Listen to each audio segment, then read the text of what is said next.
Hello નમસ્કાર જય શ્રી કૃષ્ણ।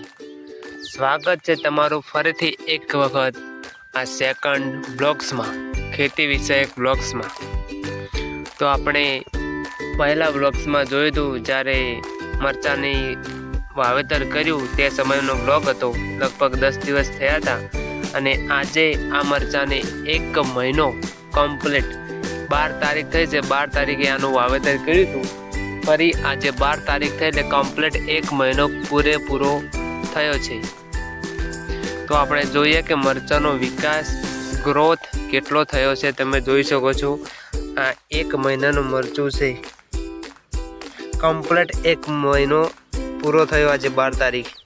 તો તમે જોઈ શકો છો કે આની ઉપર ફૂલ બાંધવાના શરૂ થઈ ચૂક્યા છે। આ જોઈ શકો છો, આ છે આ મરચું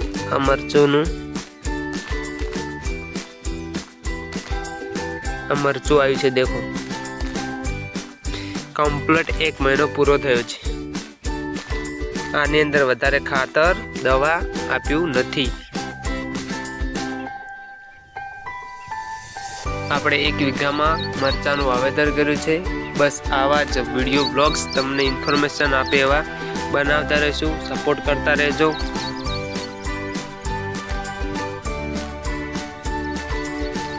ખેડૂત જોવે, ખેડૂત સમજે, ખેડૂતનો વિકાસ થાય,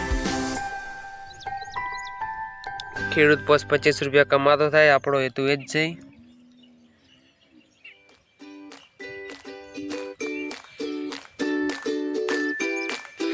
આ મરચામાં બસ એક ડીએપી આપ્યું છે। ડીએપી નાખ્યા પછી તેને દાટી નાખ્યું, જેથી કરીને વરસાદ થાય એટલે તેની અસર વધુ કરે અને તેના મૂળનો વિકાસ કરે। મરચાં દવાનો હજી છંટકાવ કર્યો નહીં, ઉપયોગ કર્યો નહીં, કારણ કે દવા હંમેશા બને તેટલી ઓછી વાપરીએ તેટલું સારું। કારણ કે આ મરચું છે, મરચું આપણે જ ખાવાનું છે, તેનો ઉપયોગ આપણે જ કરવાનો છે ખાવામાં જ। હંમેશા દવાનો છંટકાવ બને ત્યાં સુધી ઓછો કરવો।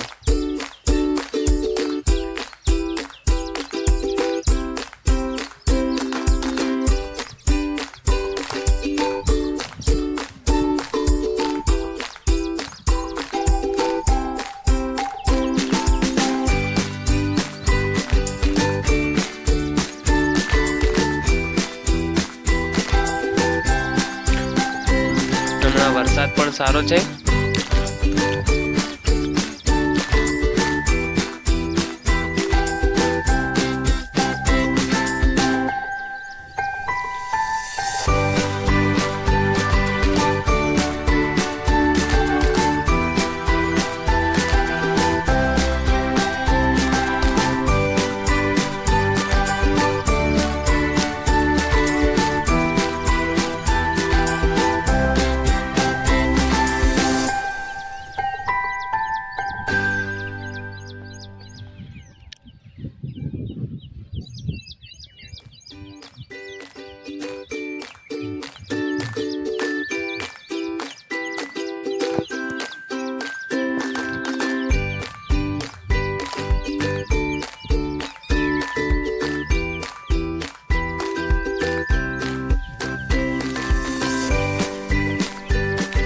મરચાંને હંમેશા નિંદામણમાં આવવું જોઈએ। નિંદામણ એની થડામાં આજુબાજુ હોય તો તરત લઈ લેવું, કારણ કે જેટલો નિંદામણ નહીં હોય તેટલો છોડ વિકાસ બહુ ઝડપી જલ્દી કરશે।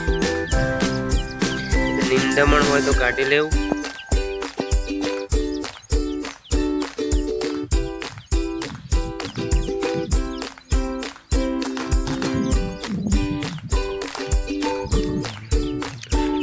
અને આવા અવનવા બ્લોગ્સ ખેતી વિષયક માહિતીના આવતા રહેશે।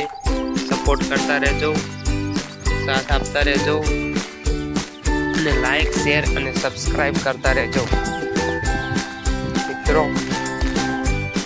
આ જોઈ શકો છો બધા જ મરચાં એક જ સરખા છે, જોઈ લો, કોઈ મરચું ઊંચું નીચું નહીં, બધાનો ગ્રોથ વિકાસ એક જ સરખો છે।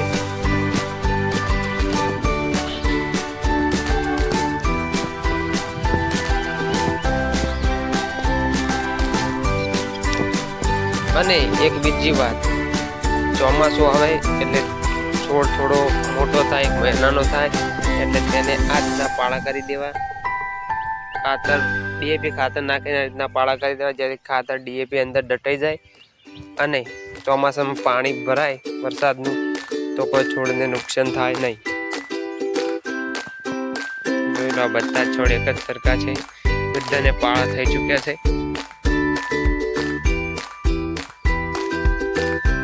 લગભગ એલાના 15-20 દિવસ પછી મરચું આવવાની સંભાવના છે, કારણ કે ફૂલ આવી ગયા છે. ટૂંક સમયમાં મરચું પણ આવી જશે. મરચું આવશે એટલે આપણે એક બ્લોગ્સ વળી બનાવીશું.